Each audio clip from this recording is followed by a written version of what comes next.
Good morning, colleagues. Welcome to week 5, the Climate Smart Agriculture webinar series, hosted by CARDI and the PPCR project. I am the proud winner of the contest to moderate today's session. Those of you who have been following us for the last 4 weeks would know that I was the one constantly clamoring for an all-female panel. And I'm proud to announce that I'm the right to moderate today's session. Today, good morning.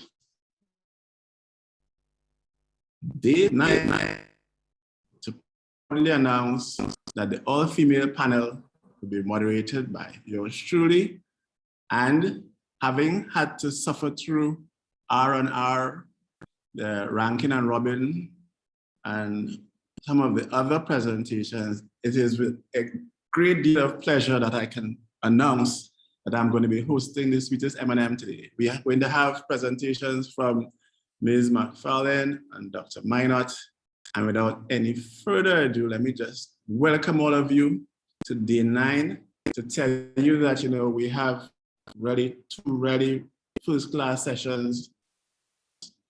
For those of you joining us for the first time, I want to remind you that you can find the recorded sessions, previous sessions on our YouTube channel, and that my name is Steve Maxime, and I've been tasked with managing the M&M today. So let me just tell you about the format. Each of the 2 presenters will have 20 minutes. I have already spoken to them. At the 17-minute mark, I shall alert them to the fact that they have 3 minutes left. We'll have the 2 sessions back to back, and then we'll have question and answers for the remaining part of the 90-minute session. So let me get right to it and introduce our first presenter, Ms. Sharon McFarlane. I'm going to read out agriculturist, who's very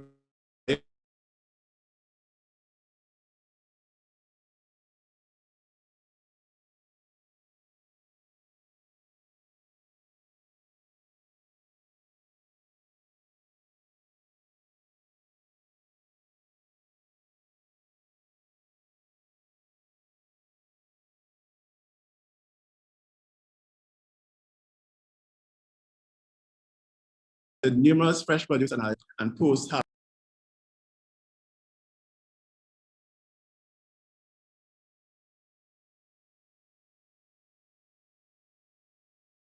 pleasure introduce our first panelist of the M&M session,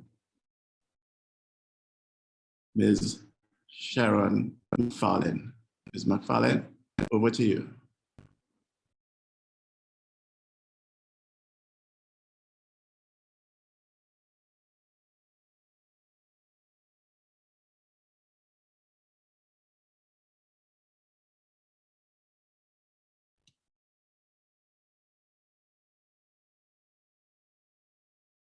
Sharon?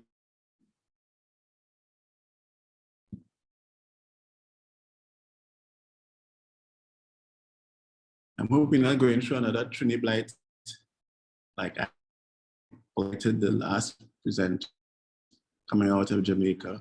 Have we lost Ms. McFarlane, Desi?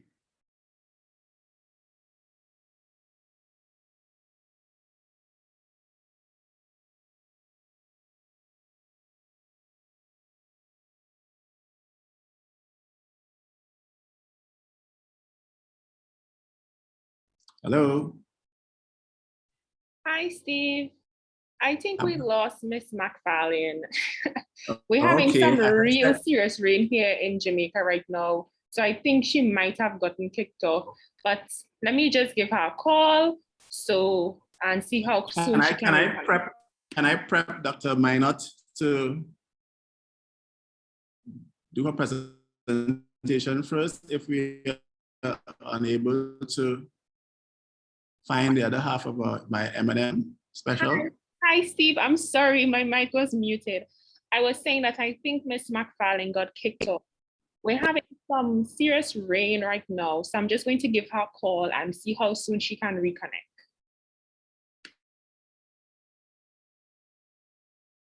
Okay, what I was saying is that to ask Dr. Minor to be on standby, I need to do her session first. Good morning, Okay, sure. Anika? Okay, great. Thanks for the flexibility. I have to apologize. As I said, it's part of the training blight. Apparently, whenever I'm moderating, the difficulties of connecting out of Jamaica. So it would appear that we are not going to get Sharon back on time. Oh, I think I'm seeing her now. Colleagues, please bear with us. You know the intricacies of live Zoom webinaring. All right. We have been down this road before. Sharon, are you hearing me? She's back with us. Yeah, I'm hearing you now. I just introduced you, to much fanfare, and then, Oh, and then you were gone. This the story of my life. I fought to host the first all-female panel, and what did you do? You just ducked out on me. After fancy introduction. So Sharon, are you in a position to share your screen and do your presentation now?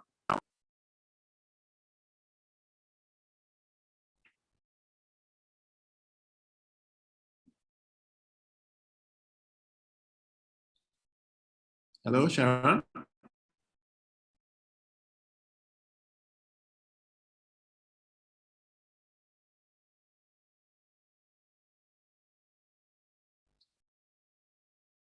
Going once.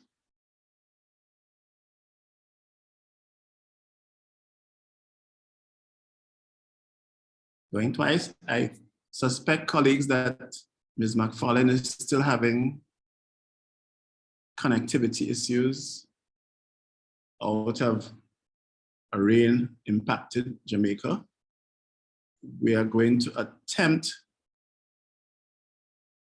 to fast forward and have Dr. Minor do her presentation first. So, Anika, if you just give me a minute to just pull up your, Sharon.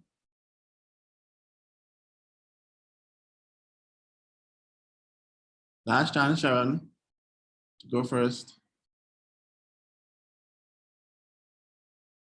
Apparently not. So, Dr. Minot, could you be on standby while I read out your bio, please?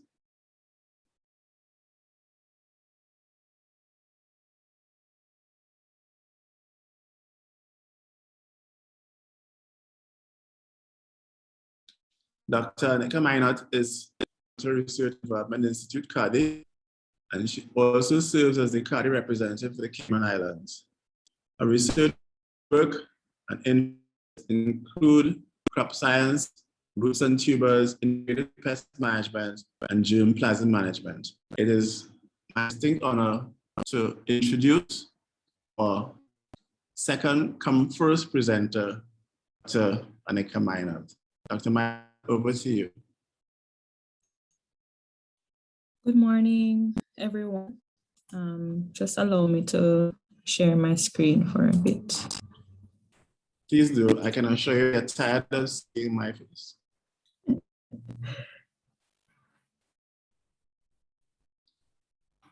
If we can just have your slide view, presentation view.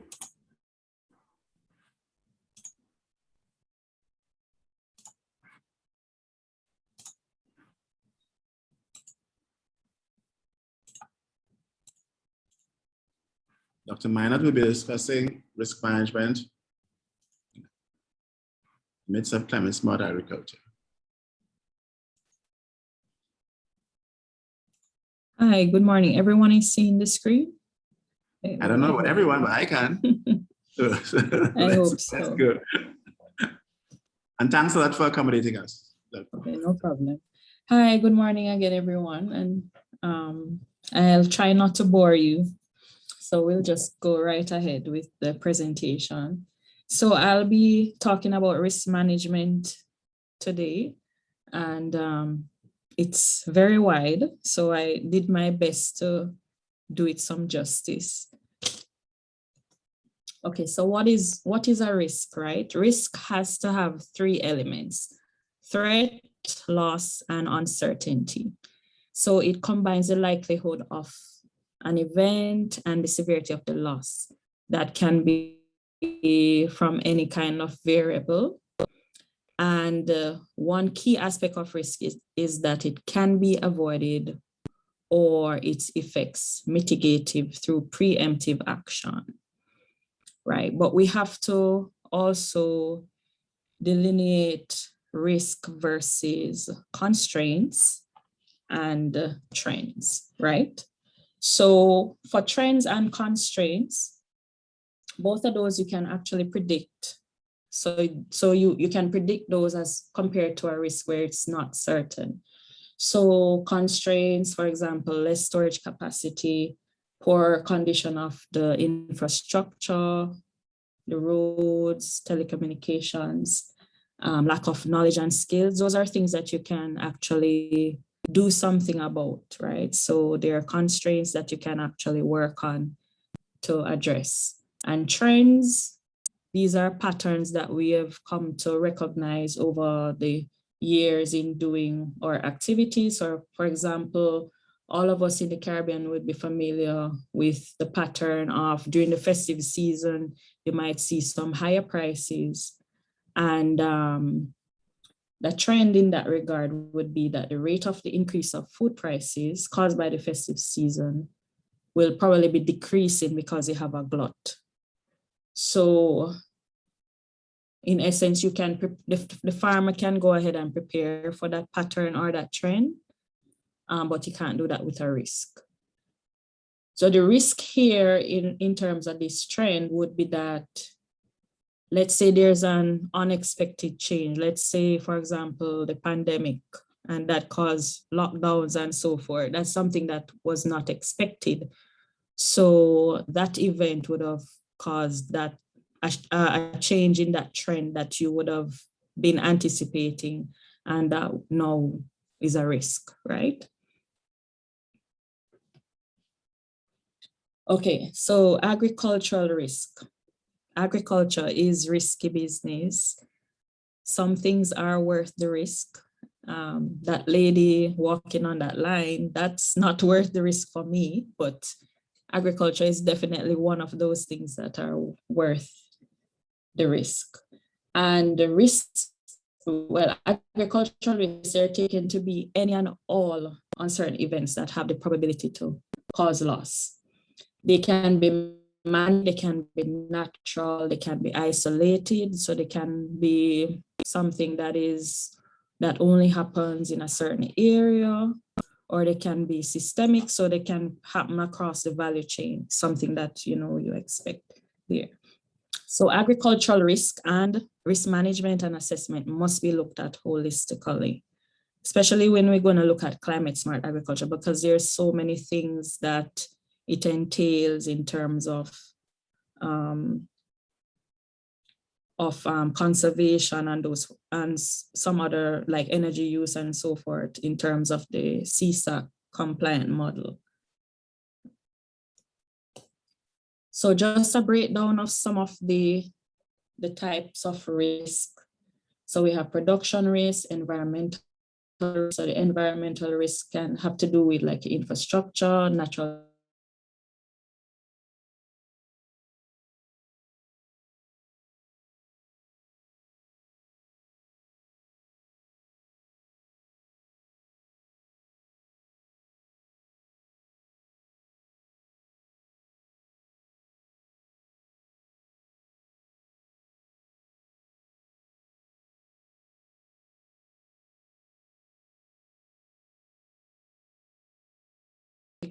or a disease outbreak, weather, of course, if it's too wet, we'll have issues. If it's too dry, we'll have issues.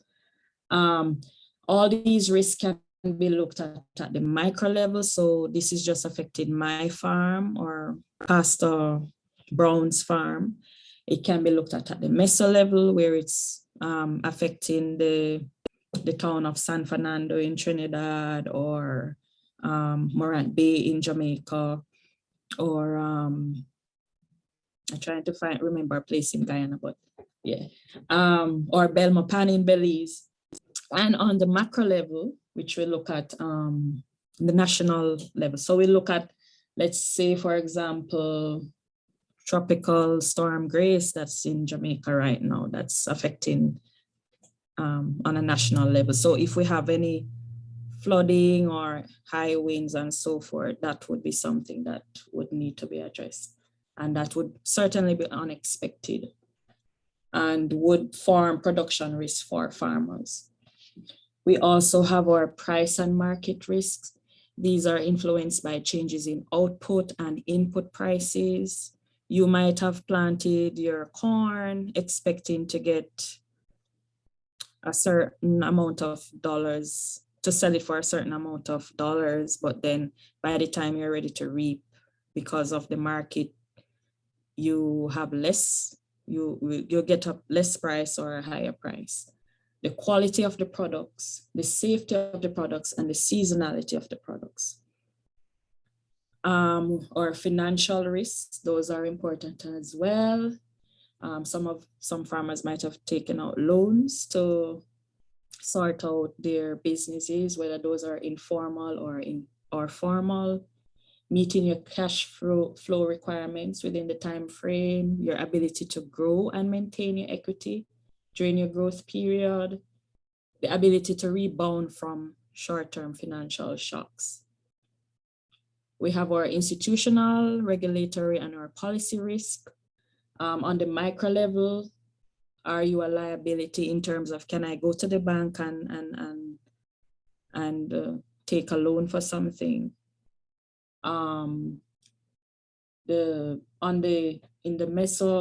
In terms of the MESA one, are there any changes in local policy or regulations?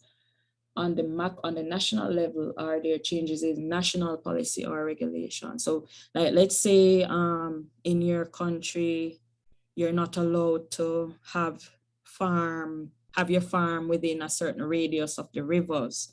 That's going to change some of your practices and possibly how you get water to the farm and so forth. Human elements have to do with worker health and safety. So are there non-contagious diseases? Are there illnesses? Migration would serve. Labor law, migration, or social risk have to do with anything that could upset the flow of things. So we have our unrest, protests, even something like if your farm uses GMO or those kind of things, that could be part of the social risk that could possibly influence production system as well as other players along the value chain. But I'll just focus mainly on the production aspect for this presentation. And at the production level, climate smart agriculture is most commonly associated with the adoption of climate smart agricultural practices. Agricultural practices and technologies have generally been considered to be climate smart if they have the potential to generate integrated benefits. So you don't want to just make money from the produce. You want to conserve you want to conserve biodiversity. You want to conserve water usage. You want to have low carbon footprint. And you also want to address animal welfare and the welfare of your worker, right? So some examples of climate risk would be heavy rainfall, waterlogged soil, drought, high winds, especially for plants prone to lodging. Just a short thing because we'll address those later. Risk management. So note that this is ongoing and we have three things that we're doing. We're identifying and we're anticipating an event. We're taking action or treating it, and we're contingency planning, or we're making and implementing decisions. And so agricultural risk management is an innovative approach for improving resilience of vulnerable rural households and leveraging finance and investment. This allows farmers and businesses to be proactive and increases their capacity to assess, prepare for, absorb, and adapt to risk. So some risk management tool, the categories, we mainly have 3 of them, right? Risk mitigation, which includes risk avoidance, risk transfer, which includes risk sharing, and risk coping.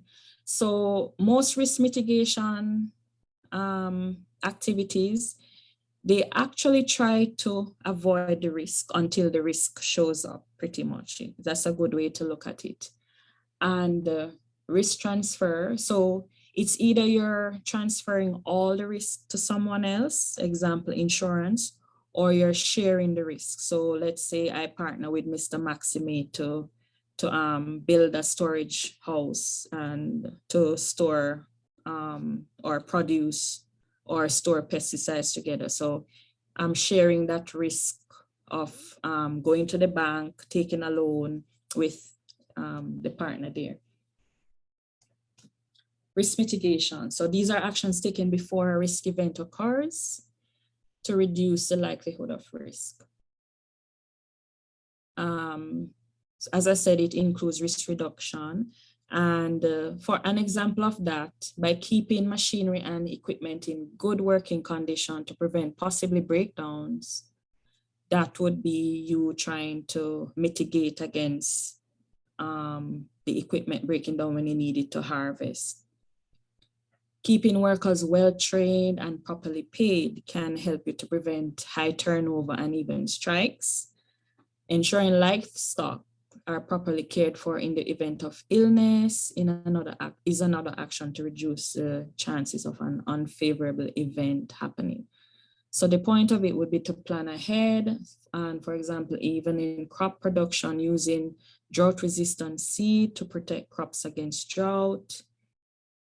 So that would be something that would capture risk mitigation. As I said before, most of the times, risk mitigation actions are geared towards the avoidance of a risk until the risk occurs. So some risk mitigation tools, options, diversifying income, and we'll discuss a bit after this, just showing that the chart here, diversifying your income. So I'm a farmer and I'm a teacher, or I'm a farmer and I also do something else on the side, like let's say fertilizer or pesticides. Well, no, not pesticides, that's not a good example. Diversifying crops and livestock, that would be something that's integrated. You know, you can get the manure from the cow or the goats to put into the system in your growing system, whether you're growing corn or something else. Using different production practices, you can use your greenhouse, or you can use a shade house for like sweet pepper, and open field for something else, and cover crops. Some of these would have been touched on in the early presentations by my colleagues. Using soil and water conservation measures, using irrigation and flood control infrastructure, and using different cultivars. I mentioned earlier about drought resistant or drought tolerant cultivars. Using disease resistant cultivars would be something else as well. So some other ones, and so like, for example, the solar-based irrigation to reduce dependency on no uncertain rate. I know Mr. Maxime would definitely adopt this system here in terms of his C-SAC model, using the solar panel. That would definitely be helpful in terms of energy use. It's also looking at precision water management, precision nutrients. So you're doing your soil test, you're matching that to what you're growing and what that particular plant needs in terms of water and the nutrients. And no tilling. So those are other options too. That would be some fall under risk mitigation. Some soils conservation ones would So soil and water conservation ensures that the topsoil and soil fertility are not lost. You reduce evaporation by using conservation tillage and mulching, enhance soil organic matter, and this is helpful for moisture. You're looking at changing the microclimatic changes through whether you're using wind barriers. For example, bananas, they don't like a lot of wind, so we'll find a lot of those trees that can tolerate the wind, breaking the wind from getting to them. Shade cover, useful for like sweet peppers and those plants that like shade. So by doing that, you would be, you don't need to be watering that plant too much because you're not gonna have a lot of water being lost by evapotranspiration. Ground cover crops, similar thing. So you're looking at changing the microclimate, so that you're not using as much water as you would have if it was open field. And you're also doing something that's advantageous to the plant that's being grown. Excuse me, Dr. Minot, you have 3 more minutes. Oh, sorry, right.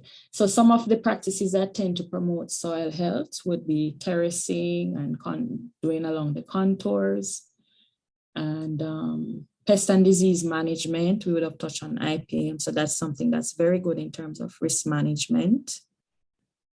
Or livestock management, we have 3 categories: managing the stock, managing the enterprises, and managing disease.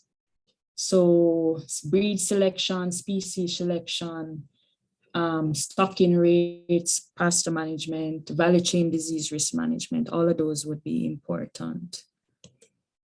The other option, the risk transfer tools would be, as I mentioned before, crop insurance or forward contracts. So to spread out the risk, sometimes farmers will negotiate a future price which gives them a sure market for future. And sharing would be in terms of, I think we see that a lot in poultry enterprises where the inputs are supplied by another person and the farmer use those inputs to grow the poultry for that arrangement. Coping, this is something that when you cannot mitigate or transfer the risk, and it normally happens afterwards. So sometimes you just have to sell everything or sell something because you need cash to put into the system. So the damage is in that case. So some of the risk coping options, the drawing down from your food stock, selling assets, having alternative incomes, gift exchange, remittances, those would be some options for that. Just wanted to highlight a little bit in terms of the sweet potato. So we look at a lot of the options would be before, where you're mitigating before, you're looking at variety, you're looking at the land, rotation, drainage, IPM, the input prices. In that first 6 to 8 weeks, weather and pest and disease complex, so weeds would be important. Then you're looking at, in the 7 to 11 weeks, we're looking at anything that's going to damage the leaves. And of course, the weevil is something that we have to look at for the 7 to 20 week interval. And along that production cycle, like a natural event could happen, a sudden change in prices could happen, an invasive species could happen, something with water access could change. And so those would be potential risks there. And then at harvest, you might have changes in consumer demand, sudden changes in output prices, and you might have to look at risk coping mechanisms for that. So basically things can get complicated, and knowledge empowers the players along the value chain in terms of possible risk mitigation options to adapt based on the different events that are likely to occur. Similar concept with cassava. And for this, we're seeing a much longer period. So we had 3 to 5 months for sweet potato, but with the cassava, it's a lot longer, between 9 to 12 months, but similar concept with the cassava as well. We'll have to look at post-harvest aspect because the cassava tends not to have a long shelf life. And we also include social risk for this one in terms of consumer acceptability for some of these, the processes there. We also see that, for example, for the cassava, when it's dry, we'll have to look at mite issues. And even for the sweet potato, we might have mite if it's too wet, and if it's mite if it's dry, sorry, and other diseases if it's wet. And the same concept with cassava, mites when it's dry, and disease problems also when it's wet. So just showing, giving an idea of how things can change and be influenced based on the weather and other things, and that it can be complicated as mentioned. Closing comments: risks are inherent to agriculture, but some risks are worth taking. Risk and risk assessment and management must be looked at holistically. Things can get complicated, but knowledge empowers. So these are some of the references, and thank you and God bless. Thank you very much, Dr. Minot. I am going to attempt to have Sharon do her presentation now. Ms. McFarlane, are you ready? Are you with us and ready? Yes, Steve. Great. Okay. Okay. Do I have permission to share screen? You should. Let me check with Desi.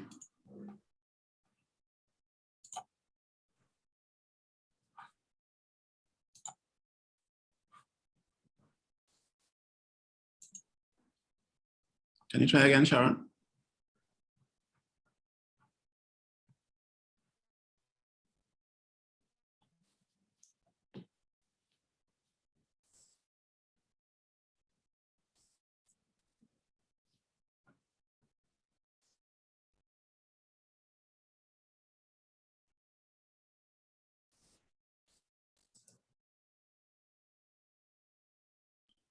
And for the benefit of our colleagues participating, the attendees, all of these presentations will be available to you afterwards. So even if you missed, a slide or two, please do not feel that you've been shortchanged. You will have an opportunity to see them when you get your package, including your certification for participating.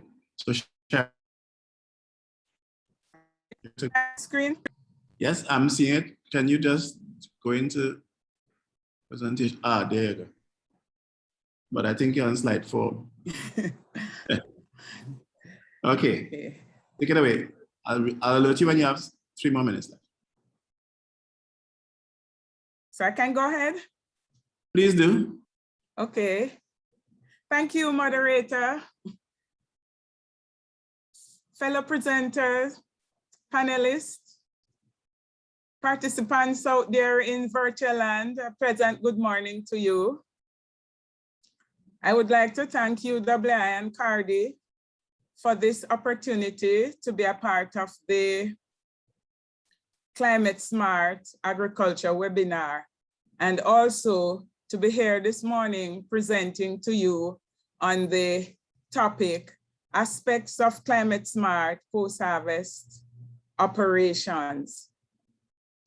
The objective of this presentation is really to highlight the contributions from post-harvest activities to climate change, and also to put forward some mitigating strategies to alleviate their negative effects.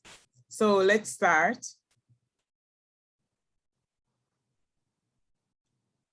Climate change has had, and it continues to have, negative tremendous effects on the food industry. It affects all stages of the fresh produce value chain. Most will be familiar with agriculture's contribution and challenges with climate change at the production phase. but not at the post-production phase. Hence, this presentation seeks to highlight the latter. Post-harvest loss can be defined as quantitative, where there's loss of saleable weight, or qualitative, where there's loss of quality, and is estimated to be between 35 and 50% in developing countries, with improper transport and improper handling experiencing the highest loss there. Food loss represents a waste of resources used in agricultural production and is a major source of greenhouse gas emissions. Hence, climate-smart strategies, when employed at each stage of the production, of the fresh produce value chain, can prevent, reduce post-harvest loss, and by extension, greenhouse gas emissions from the post-harvest systems.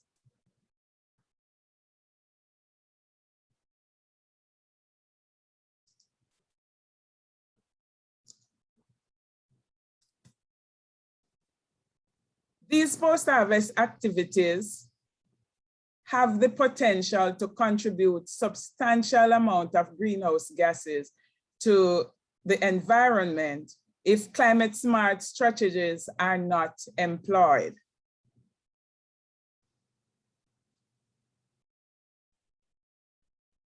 The prevailing condition and also the prevailing conditions and the time at which harvest is conducted can influence the quality and the shelf life of the produce. So it is always recommended to harvest in the coolest part of the day. Harvest also when physiological activity of the produce is at its lowest. It is not recommended to harvest when the produce is wet from rain or dew. Harvesting is done manually or mechanically, and both has its advantages and disadvantages. As you will see, I have outlined a few here on the slides. For manual harvest, there is minimal physical damage to the plant and the fruit. It is suitable for crops that requires multiple harvests, and it does not contribute to the release of greenhouse gases in the environment. It does not directly contribute to that. For mechanical harvest, however, the advantages are harvesting is done at a faster rate and there is less concerns with labor. However, the disadvantages are that there's usually damage to crops and the fruits. It contributes to the release of greenhouse gases and also soil compaction, especially in the rainy season. And it is not suitable for crops that requires multiple harvests. Agriculture needs both, crop production needs both manual and mechanical harvest, especially with the increased demand for food and larger acreages are going into production. So a climate smart strategy would be to utilize manual harvest in the regions where labor is readily available and perishable crops are cultivated, and utilize mechanized harvest where labor is scarce, unreliable, and where more hardy crops are cultivated. Also, supplementing diesel fuel with biofuel or low sulfur diesel fuel can reduce the emissions that comes from harvesters.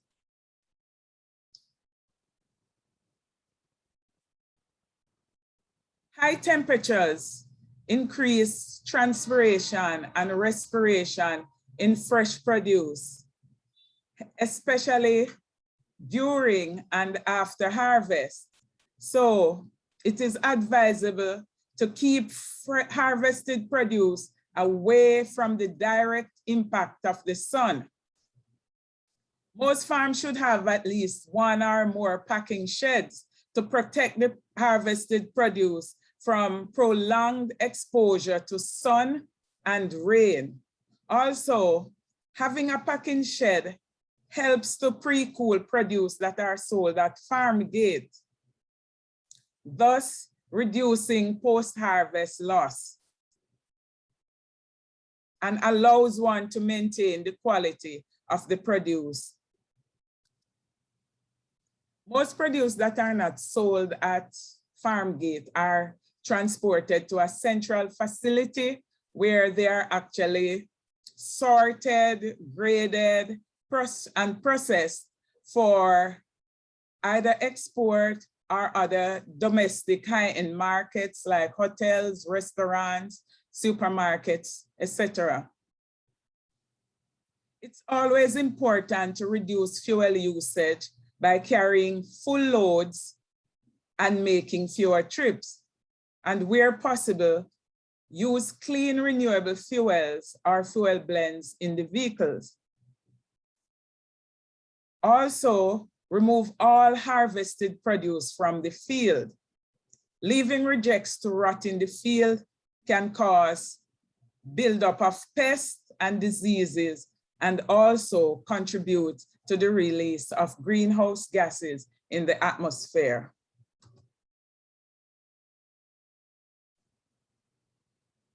The packing house should be built climate resilient, both in construction and in design, and at the same time should facilitate the safety and comfort of the workers.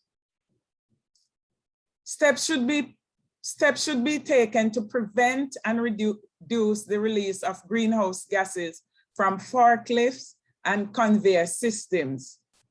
Also, there should be systems in place to recycle gray water and composting of rejects. Charcoal pits should be constructed for the disposal of post-harvest chemical mixtures, and where possible, renewable energy can be used in part to power these facilities.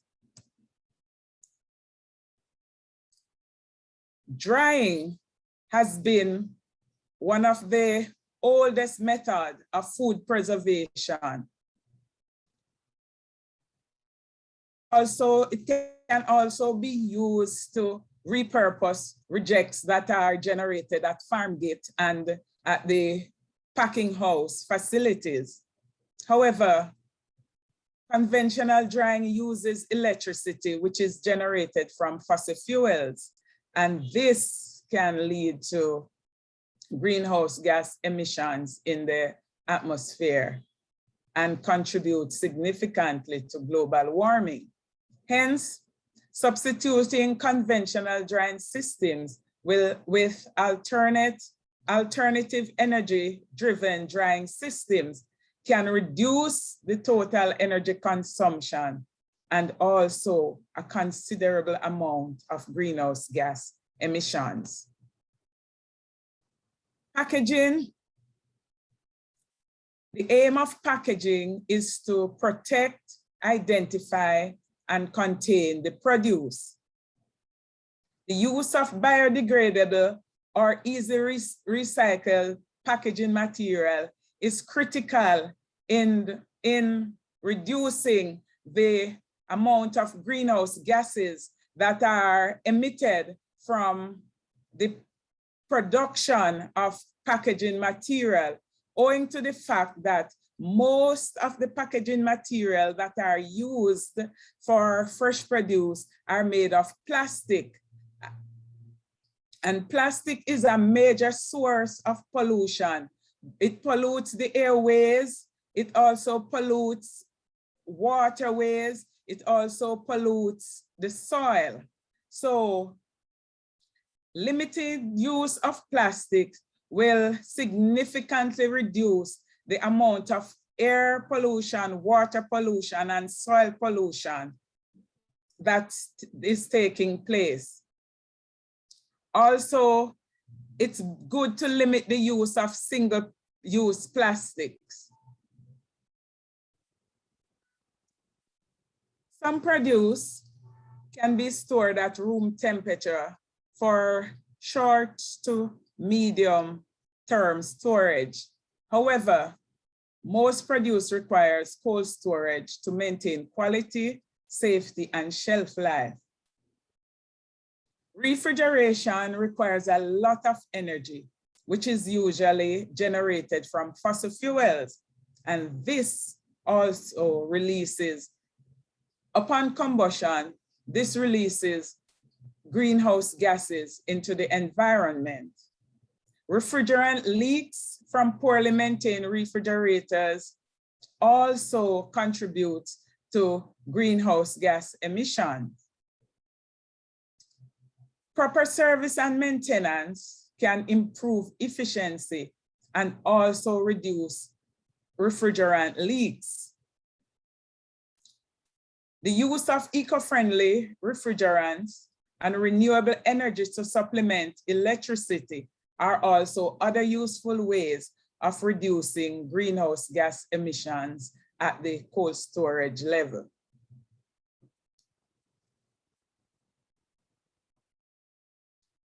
Transportation is very critical in the fresh produce value chain. Most fresh produce are transported by vans, boats, trucks, ships, rail trains, and also airplanes.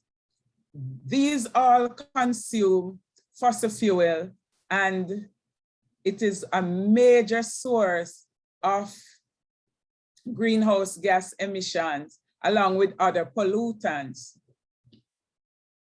Also, most fresh produce needs refrigeration to maintain their quality and shelf life during transit. And this also helps to complicate the transport situation, as the refrigeration or cold storage also needs fossil fuel for its function.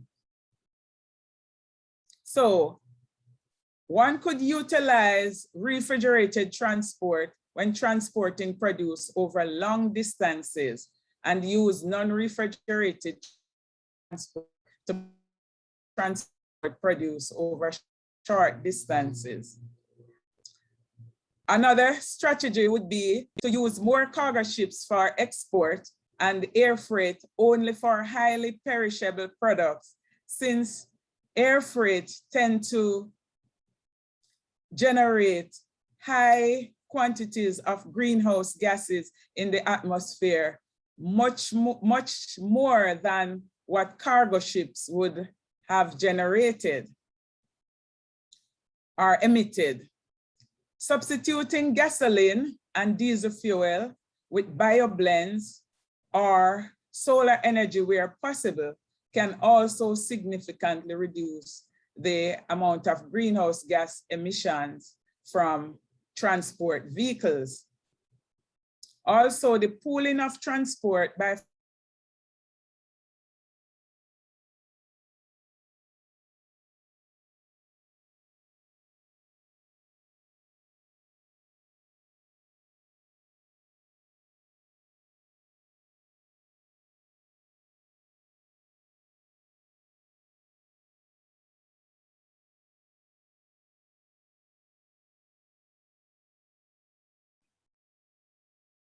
Desi, I think Sharon has been frozen for a bit.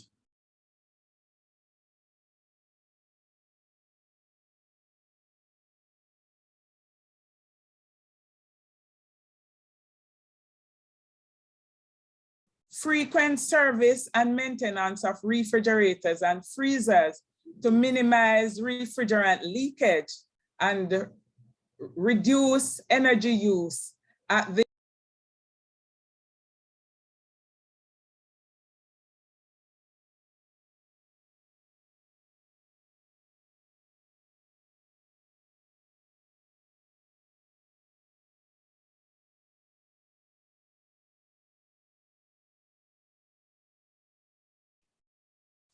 Colleagues, I'm afraid we just lost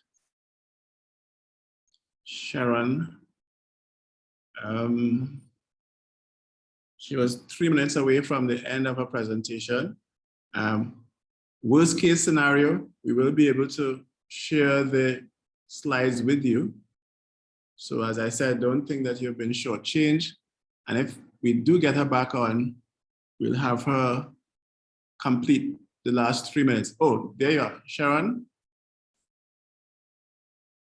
You have 3 minutes remaining. If you want to attempt to conclude. Yeah, yes. Great. There was a disruption in my. Yeah, we figured that out. Sorry. This is how we are proving our resilience. Come on, Okay. we're troopers. Go ahead. Okay. I have just 2 slides left. Great. I should be able to. Did you hear distribution and wholesale and retail? Yes, I did. Okay, all right. So let's go to the next slide. That's utilization and waste management. When fresh produce are disposed into landfills, it rots and release toxic greenhouse gases like methane and others. In order to reduce and to prevent this occurrence, one can divert more food waste to composting and energy generation. One can also reuse and recycle food packaging material and implement a robust system of collecting, sorting, and composting waste material. In concluding, ladies and gentlemen, climate change is upon us, and it poses a significant challenge going forward. As small developing states, we will be among the worst affected due to these unpredictable weather events. It behooves us all as stakeholders in agriculture to reduce greenhouse gas emissions associated with agricultural activities that leads to global warming and climate change. A conscientious plan of action will, but it will also help to reduce the cost of production, making us all better stewards of the environment, and also better farmers, better processors, and better distributors. Thank you, ladies and gentlemen.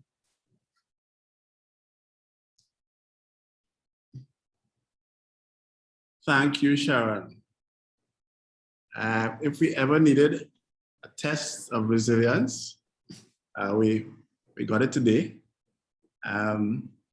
Resilience in terms of the audience, the attendees' ability to stomach me for more than the schedule time, and your resilience in being able to come back, back and forth with the intermittent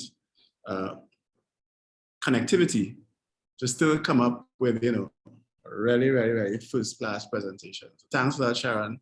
Thanks a lot, Anika. We have lots of time for questions left. So I will now attempt to read some of the questions from the question and answer chat. So if you guys tolerate me for just a few more minutes, let me start checking those questions.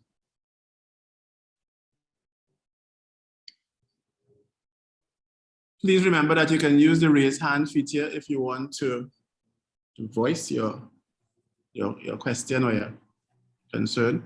Okay, the very first one I have here is from Fruitful Bowl Group Limited. Insurance for agriculture is one of the most difficult to acquire. What is the framework or system which farmers can adopt to get their produce or operations insured? I was told that Jamaica has such a system. Trinidad doesn't, as far as I know. And the other question deals with insurance as well, so I'll take it one time. It's from Maki. You mentioned crop insurance as an area for risk mitigation or risk management. However, I cannot get any of the insurance companies in St. Kitts and Nevis interested in insurance for my crops or greenhouses. Are there any insurance companies in the Caribbean that provide insurance for farms and farmers? So those are the two questions. I'm going to both Dr. Minot and Ms. McFarlane. Anyone wants to take a first stab? Well, Dr. Minot, go ahead, please. Hi, good morning. Thanks for the question. So as you can imagine, insurance is one of those tricky questions. So we know that there are certain things that we have to have in place for insurance. And as mentioned, agriculture is very risky. And there are a lot of factors that influence why this is a limiting factor in the region. So I did mention in the presentation about our risk to hazards, and a lot of us live near to these zones.